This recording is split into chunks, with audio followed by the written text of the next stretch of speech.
ونسلم على رسوله الكريم. أما بعد، أعوذ بالله من الشيطان الرجيم. بسم الله الرحمن الرحيم. والذي جاء بالصدق وصدق به أولئك هم المتقون. صدق الله العظيم وصدق رسوله النبي الكريم الأمين. إن الله وملائكته يصلون على النبي يا أيها الذين آمنوا صلوا عليه وسلموا تسليما. الصلاة والسلام عليك يا سيدنا يا رسول الله وعلى آلك وأصحابك يا حبيب الله. الصلاة والسلام عليك يا نبي الله وعلى آلك وأصحابك يا نور. حمد و صلاة کے بعد دوستوں، بزرگوں، بھائیوں، بالخصوص حضرات علماء کرام، بانی محفل حضرت علامہ محمد طارق اسماعیل صاحب. دوستو، آج کی یہ محفل مبارکہ جیسا کہ آپ سمجھ رہے تھے، امیر المومنین حضرت سیدنا ابو بکر صدیق رضی اللہ تعالیٰ عنہ کی خوبصورت یاد میں انعقاد پذیر ہے. کچھ لوگ ایسے ہوتے ہیں جن کے تذکرے ہی خوبصورتی پیدا کرتے ہیں. انسان بے چین ہو، بے قرار ہو، الجھ جائے، وہ اطمینان قلبی چاہتا ہو، سکون چاہتا ہو، راحت کا متلاشی ہو، اور کبھی دنیا کے ہنگاموں سے کہیں دور بیٹھ کر اپنی طبیعت ٹھنڈی کرنا چاہے تو حضرت ابو بکر صدیق کی زندگی کا مطالعہ کرے. دنیا کے اندر جیسے جیسے لالچ بڑھتا ہے، جیسے جیسے لوگ خود غرض ہوتے ہیں، جیسے جیسے طبیعتوں میں تناؤ آتا ہے، اور جیسے جیسے سوسائٹی میں یہ چیز عام ہوتی ہے کہ یار بڑی غرض کی دنیا ہو گئی ہے، بغیر لالچ کے رشتے قائم نہیں رہتے، جیسے جیسے ان باتوں کا چلن عام ہوتا جا رہا ہے، ضرورت ہے ان لوگوں کے تذکرے بھی عام کیے جائیں جنہوں نے وفا کو فروغ دیا، انہیں محبت کی ترویج کی. میں نے چند ایک باتیں آپ کی خدمت میں کرنی ہے برکت کے لیے. ہمارے یہاں جو ہوتا ہے کہ زیادہ تر لوگ وہ ہوتے ہیں جو اپنی زیادہ زندگی وسوسوں کے غلبے کے بیچ گزارتے ہیں. بکھرے اور ٹوٹتے خیالات انہیں کچھ کرنے نہیں دیتے، اپنے کام سے زیادہ دوسروں کی فکر کرنے میں زندگی بیت جاتی ہے. اور جو اللہ تعالیٰ نے انسان کو خدادار صلاحیتیں دی بھی ہوتی ہیں وہ بھی زیادہ نہیں ہوتی، کیونکہ اس نے ان سے کام نہیں لیا. کوئی بھی چیز اگر اس سے کام نہ لیا جائے تو وہ خراب ہو جاتی ہے. اس کو آپ پڑا رہنے دیں مائک کو، اس کا کس سے کام نہ لیں، صفائی نہ کریں، ادھر ادھر نہ کریں، تو یہ گرد و غبار اڑ جائے گی اور یہ مشکل ہو جائے گا اس کا چلنا. تو اللہ تعالیٰ نے بہت ساری صلاحیتیں دی ہوتی ہیں، لیکن ہمارے زمانے کا سب سے بڑا مسئلہ ذہنی انتشار ہے.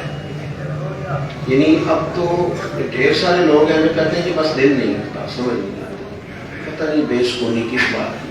ایک بہت بڑی تعداد ہے. ایک تعداد وہ ہے جو اگرچہ ظاہری طور پر اللہ تعالیٰ نے آسانیاں دی ہیں اور ان کے ذمے جو حقوق ہیں، جو ان کی ڈیوٹیاں ہیں، وہ کسی طور ان کو پورا بھی کر رہے ہیں، کام کر تو رہے ہیں، پر مزے سے نہیں کر رہے، چاشنی سے نہیں کر رہے، ذائقے سے نہیں کر رہے. اس لیے کہ وہ اطمینان نہیں اپنے آپ کو دے پاتے، سکون نہیں انہیں ان کی طبیعت کو حاصل ہوتا، بس الجھے رہتے ہیں، پریشان رہتے ہیں. اور سوسائٹی میں ڈھیر سارے لوگ ہیں جو یہ کام بھی کرتے ہیں، لوگوں کو الجھانے کا، ڈیوٹی بھی کرتے ہیں. یعنی بہت ساری باتیں ایسی چھوڑی جاتی ہیں جن کا سرے سے کوئی وجود ہی نہیں ہوتا. آپ چلیں گے تمیز دھاگے والے کے پاس، اب اس بیچارے نے اپنی دکان چلانی ہے، وہ کیا کرے؟ اس نے تو کیا نہیں ہے کہ تینوں کسی نے کچھ کیتا ہے. بندے کا مخالف بھی ہوتا ہے تو بندہ الجھ جاتا ہے، پریشان ہو جاتا ہے۔ اچھا، اسی طرح سے انسان بعض اوقات اس گمان کا شکار ہو جاتا ہے کہ میں کوئی بڑا آدمی ہوں، بہت سارے لوگ میرے خلاف باتیں کرتے ہیں، حالانکہ لوگوں کے پاس کوئی اتنی زیادہ فرصت نہیں کہ وہ سارا دن مجھے ڈسکس کریں، اور بھی کام ہے زمانے میں محبت کے ساتھ۔ یہ مفت کا الجھاؤ، یعنی کسی کو پتہ بھی نہیں ہوتا، لیکن ایک بندہ نا مفت کی پریشانی لے کے بیٹھا ہوتا ہے کہ دیکھو فلانے کو فلانا جی آج کل کیوں کہ صرف بے یقینی ہے۔ اقبال نے کہا تھا کہ سن اے تہذیب حاضر کی گرفتار، غلامی سے بدتر ہے تیری بے یقینی۔ اس نے کہا غلام کی زندگی بڑی بدتر ہوتی ہے، بیچارہ اپنی مرضی سے کچھ کر نہیں سکتا، لیکن جو بے یقین آدمی ہوتا ہے وہ غلام سے بھی بدتر ہوتا ہے۔ پتہ نہیں ٹھیک ہے کہ نہیں، پتہ نہیں کرنا چاہیے کہ نہیں، پتہ نہیں ہونا چاہیے، کچی باتیں۔ حضرت صدیق اکبر رضی اللہ تعالیٰ عنہ کی زندگی مبارکہ کا پہلا سبق یقین کامل ہے، اور یقین آپ کا اس طرح کا کہ کوئی چیز ادھر ادھر ہو ہی نہیں سکتی۔ اللہ تعالیٰ نے قرآن مجید میں فرمایا کہ والذی جاء بالصدق وصدق بہ، ایک وہ ہے جو سچ لے کے تشریف لائے اور ایک جنہوں نے اس کی تصدیق کی، اولئک ھم المتقون، یہی لوگ پرہیزگار ہیں۔ یہ سچ کیا ہے؟ وہ دین ہے جو نبی کریم صلی اللہ علیہ وسلم لے کے تشریف لائے۔ تصدیق کس نے کی؟ حضرت ابوبکر صدیق، تصدیق کی اور اس کو مانا۔ نبی پاک صلی اللہ تعالیٰ علیہ وسلم نے بطور اعزاز کے اس بات کو بیان کیا ہے، فرمایا میں نے جس کے سامنے دین پیش کیا اس نے دلیل مانگی۔ لوگ دلیلیں پوچھتے ہیں، اور ڈھیر سارے لوگ دلیلیں پوچھنے والے وہ ہوتے ہیں جو دلیل کے بعد بھی غیر مطمئن نہیں رہتے ہیں، کیونکہ ذہن بنا کے آئے ہوتے ہیں نا ہمیں اطمینان نہیں حاصل کرنا، تو دلیل پر بھی وہ غیر مطمئن ہوتے ہیں۔ حضور فرماتے ہیں ڈھیر سارے لوگوں کے سامنے میں نے دین پیش کیا تو میں نے دلیل مانگی، حضور نے دلیلیں دی، دین سارا روشن ہے۔ سرکار نے بے شمار دلائل دیے، دلائل کے انبار لگ گئے، جو لوگوں کی سوچ میں بات نہیں تھی وہ بھی سرکار نے ان کو عطا کر دی، لیکن اس کو بطور اعزاز بیان کیا، فرمایا جس کے سامنے دین پیش کیا اس نے دلیل مانگی، یہ میرا ابوبکر صدیق ہے۔ میں نے دین پیش کیا، دلیل نہیں مانگی، فوراً ہی کلمہ پڑھ کے مسلمان ہو گیا، جیسے انتظار میں تھے کہ بس مجھے دعوت کی ضرورت ہے۔ آپ کا جو یقین ہے نا، آپ کا جو اطمینان ہے، میں نے کہا کہ مطلب لوگ ڈیوٹی کرتے ہیں ہمارے یہاں، باقاعدہ ڈیوٹی ہوتی ہے۔ میں کیونکہ زیادہ گھومتا ہوں، میں دیکھتا ہوں ایک بندہ اسٹیج پہ چڑھتا ہے تو وہ کہتا ہے میں تو دساں گا حضور دے صحابہ کی شان کی، اور اتنی زوردار وہ بات کرتا ہے، وہ بعد میں تو دس کے جانا ہے۔ تو میں کہتا ہوں یار تو مثلاً کیا بتائے گا؟ صحابہ کی شان اللہ نے قرآن میں بتا دی، حضور نے حدیث میں بتا دی، تو انوکھی مثلاً کیا چیز تو بیان کرے؟ تو زیادہ سے زیادہ نقل ہی کر سکتا ہے نا کتاب و سنت سے، کیا میں نے آج بتانا ہے؟ اور اس طرح بات ہو رہی ہوتی ہے، میں آج بتاؤں گا اہل بیت کی عظمت کیا، وہ اس طرح بات بیان ہو رہی ہوتی ہے جیسے کوئی معاذ اللہ دشمن نہیں بیٹھا، کوئی دشمن بیٹھا ہے صحابہ اور اہل بیت کا، معاذ اللہ نہ کرے کفر نہ باشد۔ اس طرح کی باتیں لوگ کرتے ہیں، اس سے ہوتا کیا ہے؟ اس سے سوائے اس کے کہ انسان کا ذہن ڈبل مائنڈڈ ہوتا ہے، انتشار میں جاتا ہے، مشکلات بڑھتی ہیں، اور کچھ بھی نہیں ہوتا۔ ضرورت نہیں ہوتی، بلکہ آپ دفاعی محاذ پر بھی اتنی بات کریں گے جتنی کی ضرورت ہو، اس سے زیادہ بات زیادہ وضاحت دینے سے بھی بندہ مشکوک ہو جاتا ہے۔ کیا ضرورت ہے آپ کو روز وضاحت دینے کی کہ میں فلاں کا وکیل بن کے اس کی وضاحت دے رہا ہوں؟ ضرورت نہیں۔ مختصر سی جامع سی شاندار سی زندگی ہے صحابہ کرام کی، تو مختصر اور جامع ان کے تذکرے ہونے چاہیے، اور امت کو بالخصوص آنے والی نسل کو اہم ضرورت ہے، عام، کہ انہیں ہم نے یہ روشن کردار ان کے سامنے رکھے۔ اور انسان کی طبیعت ہے وہ بات قبول ضرور کرتا ہے، جب بات سنتا ہے نا تو تھوڑی دیر کے لیے صحیح بہرحال وہ قبول کرتا ہے، اس کا ذہن تسلیم کرتا ہے، یار واقعی اگر اتنے اعلیٰ لوگ تھے تو ہم بھی تو اپنے آپ کو بدل ہی سکتے ہیں۔ حضرت صدیق اکبر کی زندگی میں جو یقین کامل کا نور ہے، اس کی امت، میں نے آج جمعے میں کہا تھا کہ حکومتیں مہربانیاں کریں، عالمی سطح پر مسلمان حکومت حضرت صدیق اکبر کا یوم منائیں، اور وہ باقاعدہ یونیورسٹی کے اندر، کالج کے اندر، اسکول کے اندر نصاب فراہم کریں کہ حضرت صدیق اکبر کو پڑھایا جائے، اس لیے کہ حضرت ابوبکر صدیق تو امت کے استاد ہیں، انہوں نے سکھایا ہے کہ ہم نے نبی پاک علیہ الصلوۃ والسلام کے دین پر ایمان کیسے لانا ہے، ادب کیسے کرنا ہے، محبت کیسے کرنی ہے، اور دروازہ رسول کی گدائی کیسے کرنی ہے، ان کا دیا ہوا سبق ہے۔ اور بعض اوقات اس طرح بھی ہوتا ہے کہ وقت اس طرح کا آ جاتا ہے کہ بندہ الجھ جاتا ہے، انسان ہے نا، الجھ جاتا ہے، آتا ہے وقت اس طرح کا۔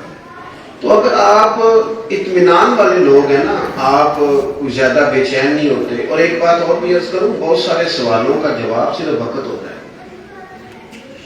ٹائم آتا ہے لوگوں کو خود بخود سوالات کے جوابات مل جاتے ہیں۔ ایک ٹائم آیا مقام حدیبیہ پہ،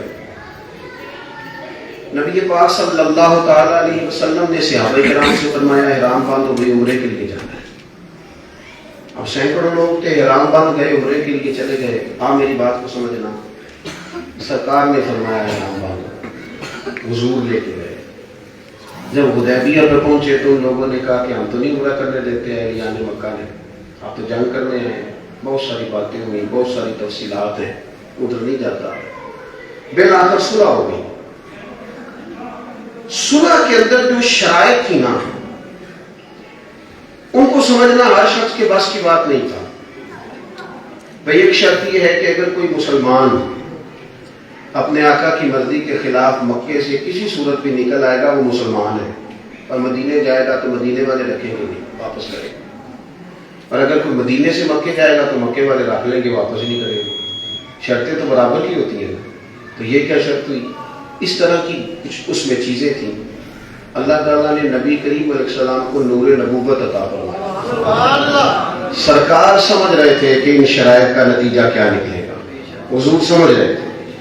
اس پر شارحین نے بڑی بڑی باتیں لکھی ہیں۔ ایک بزرگ نے یوں بھی لکھا، فرمانے لگے کہ چونکہ اگر کوئی آدمی مکے سے نکل آتا تھا نا ان کے ظلم و ستم سے تنگ آ کے، سمجھتا تھا کہ مجھے سرکار نے وعدہ کیا ہے مدینہ منورہ تو مجھے رہائش نہیں ملے گی، تو وہ کسی تیسری جگہ جا کے ڈیرا لگاتا تھا، تو پھر جہاں کوئی صحابی بیٹھ جاتا تھا وہ سارے کا سارا شہر ہی مسلمان ہو جاتا تھا۔ یہ اس شرط کی برکت تھی، ورنہ کیا ہوتا، کوئی بندہ چھوڑتا سرکار کی زیارت پر مدینہ شریف، اس کی برکات نصیب ہوئی۔ اب شرائط بظاہر مشکل ہے، اور ہمارے ہاں لوگ ایک منٹ سے پہلے کہتے ہیں کہ آپ نے کہا نہیں تھا، تو گل نہیں کی تھی، یہ فٹافٹ بات ہوتی ہے۔ شرائط طے ہو گئی، صلح نامہ لکھا گیا۔ حضرت عمر جذبہ جہاد سے سرشار۔ کچھ لوگ ایسے ہوتے ہیں مزاج ہی اللہ انقلابی دیتا ہے، پلٹنا جھپٹنا اور جھپٹ کر پلٹنا، ان کا مزاج ہوتا ہے، ان کی طبیعت میں حرارت ہوتی ہے، بیٹھ نہیں سکتے، وہ بیمار ہو جائیں، پریشان ہو جائیں، کچھ بھی ہو جائیں، لیکن وہ چلتے ہی رہتے ہیں۔ ان کو اللہ تعالیٰ نے نا حرارت دی ہوتی ہے، کچھ نہ کچھ وہ کرتے ہی رہتے ہیں۔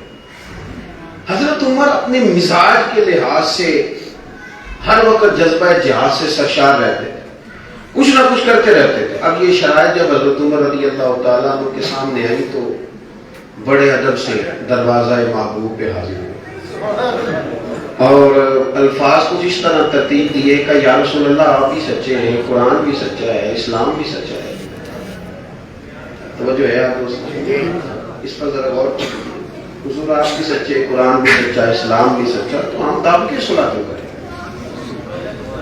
یہ تو تھوڑے سے بندے ہیں، گویا حضرت عمر کہنا چاہتے ہیں آپ حکم تو کریں، دب کے صلح کریں کیوں؟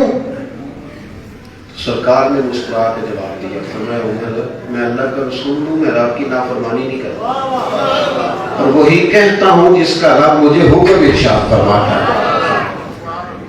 لہذا یہ جو کچھ ہو رہا ہے یہ اللہ تعالیٰ کی مرضی سے ہو رہا ہے۔ یہ اس بات حضرت عمر تھے جذبہ جہاد سے سرشار۔ اور کچھ لوگ ایسے ہوتے ہیں، میں نے کہا کہ وہ اوپر چلتے رہتے ہیں، ان کا مزاج ہوتا ہے، وہ کہتے ہیں زمین کے اوپر کام، نیچے جا کے آرام، ان کی زندگی مسلسل سفر کر رہے ہیں۔ حضرت فاروق اعظم رضی اللہ تعالیٰ عنہ نے حضور کی بات سنی، لیکن وہیں سے نہ فوراً حضرت صدیق اکبر کے پاس آئے اور اسی ترتیب سے وہی باتیں کی۔ عرض کرنے لگے ابو بکر صدیق قرآن بھی سچا، محبوب پاک علیہ السلام بھی سچے، دین بھی سچا، تو یار ہم دعوت کی صلح کیوں کریں؟ حضرت عمر کہتے ہیں لوگوں قربان جاؤں حضرت ابو بکر کے ایمان کی پختگی پر انہوں نے مجھے وہی جواب دیا وعید ہی جو نبی کریم نے دیا تھا۔ فرمانے لگے عمر وہ اللہ کے رسول اپنی مرضی سے بولتے نہیں، وہی کہتے ہیں جو رب انہیں حکم ارشاد فرماتا ہے۔ حضرت عمر نے نبی پاک علیہ السلام سے بھی کہا تھا، آخری بات یہ کی تھی، یا رسول اللہ آپ نے کہا نہیں تھا عمرہ کریں گے، آپ نے تو کہا تھا عمرہ کریں گے، اب آپ کہہ رہے ہیں احرام کو لو واپس جانا ہے، کہا نہیں تھا؟ حضور نے فرمایا عمر میں نے کہا تھا عمرہ کریں گے، یہ تو نہیں کہا تھا کہ اسی سال ہی کریں گے، کریں گے نا عمرہ، اسی سال تھوڑا کریں گے۔ حضرت سیدنا عمر فاروق کہتے ہیں میں نے نا وہی لفظ حضرت ابو بکر سے کہے، میں نے کہا کہ نبی کریم نے فرمایا نہیں تھا کہ عمرہ کریں گے؟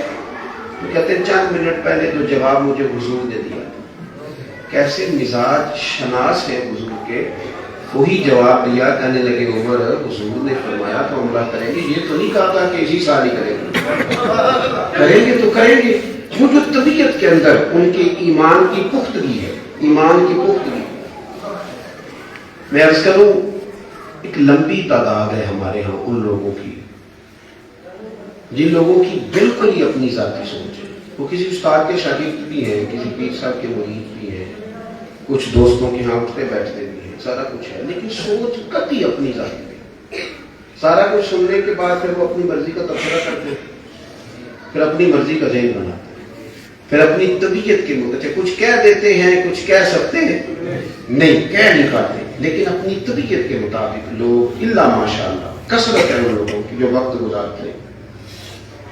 یہ بالکل منوان مان جانا، قبول کر لینا، تسلیم کر، اور کس طرح ماننا کہ دھوپ میں بھی ماننا، چھاؤں میں بھی ماننا، سکھوں میں بھی ماننا، دکھوں میں بھی ماننا، عروج ہو تو پھر بھی ماننا، خدا نہ کرے کسی پہ زوال آئے تو اسے پھر بھی ماننا۔ یہ کم لوگوں کا وتیرہ ہوتا ہے، سارے نہیں کر پاتے۔ لوگ ہوا کے قائل ہوتے ہیں، آج کل کدھر کی ہے چلو ہم بھی ادھر کے ہو جاتے ہیں، مشکل ہوتا ہے۔ حضرت ابو بکر صدیق رضی اللہ تعالیٰ عنہ کا جو مزاج ہے نا وہ یہ ہے کہ جو محبوب کہیں گے ویسے ہی کریں، جو جس طرح فرما دیں گے اسی طرح کر لینا، یہ طبیعت ہے۔ سرکار دو عالم صلی اللہ علیہ وسلم جب معراج شریف سے واپس آئے نا، معراج شریف کا واقعہ کوئی اتنا آسان نہیں ہے، 18,000 سال کا سفر صوفیاء نے لکھا ہے، اور رات کے تھوڑے سے حصے بڑا مشکل ہے۔ عقل انسانی ہوتی ہے نا وہ بڑی محدود ہوتی ہے، اور مولا رومی رحمۃ اللہ علیہ فرماتے ہیں اللہ تعالیٰ نے لوگوں کو عقل دی ہے استعمال کرنے کی، لوگ ساری زندگی عقل کے ہاتھوں استعمال ہوتے رہتے ہیں، عقل انہیں استعمال کرتی رہتی ہے، کسی نہ کسی کام لگائے رکھتی ہے۔ تو مشکل کام تھا اس بات کو آج تک نہ لکھنے والے جو لوگ ہیں آج تک وہ گوتے کھاتے ہیں جب یہاں آتے ہیں، اور بیچارے کہیں کے کہیں نکل جاتے ہیں، واقعہ معراج کو بیان کرتے ہیں۔ تو اس کو یاد رکھنا، حضور سید عالم علیہ السلام معراج سے واپس آ رہے تھے، واقعہ بڑا مشکل ہے کہ رات کے تھوڑے سے حصے میں اتنا لمبا سفر، اب اس بات کو منوانا بھی ہے، کیسے منوایا جائے؟ تو محبوب کریم علیہ السلام نے کہا جبریل یہ مانے گا کون؟ اس بات کو تسلیم کون کرے گا؟ حضرت جبریل امین عرض کرنے لگے یا رسول اللہ کوئی مانے نہ مانے ابو بکر صدیق تو مانے گا، تو تسلیم کریں گے۔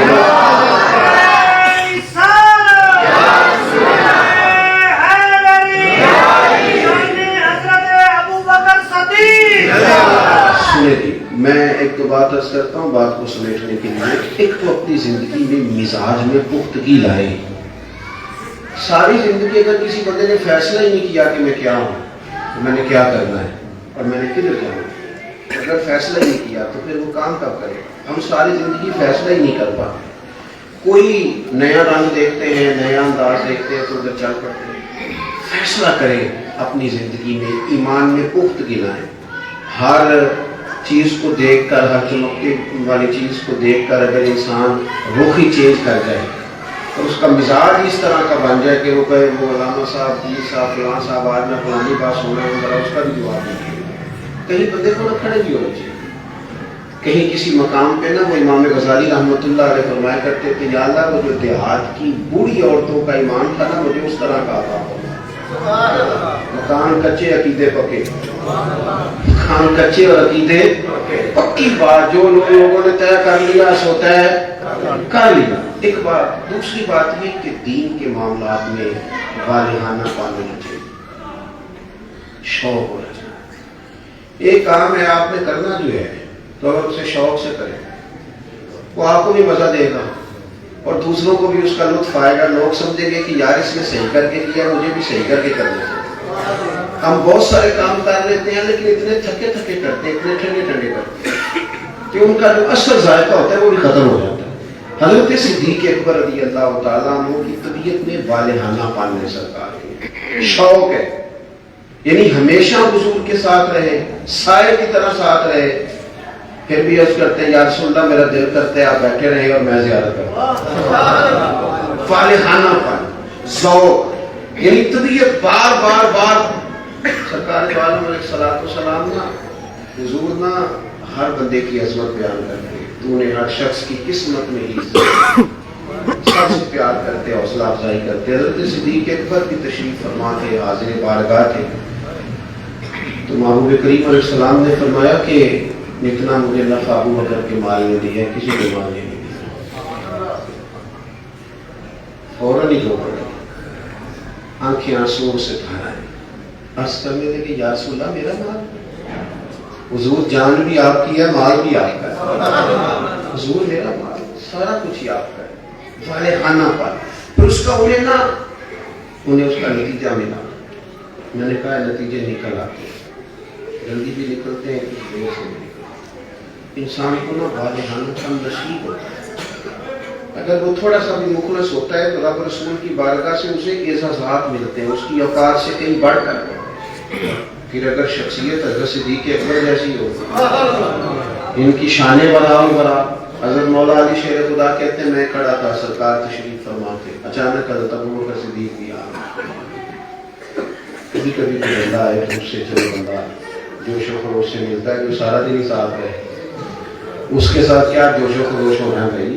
سارا وقت جو لوگ ساتھ رہتے ہیں ان کو تو ایک کام تین دفعہ بتانا پڑتا ہے، سارا دن جو ساتھ رہتے ہیں وہ کیفیت کہاں ہوتی ہے؟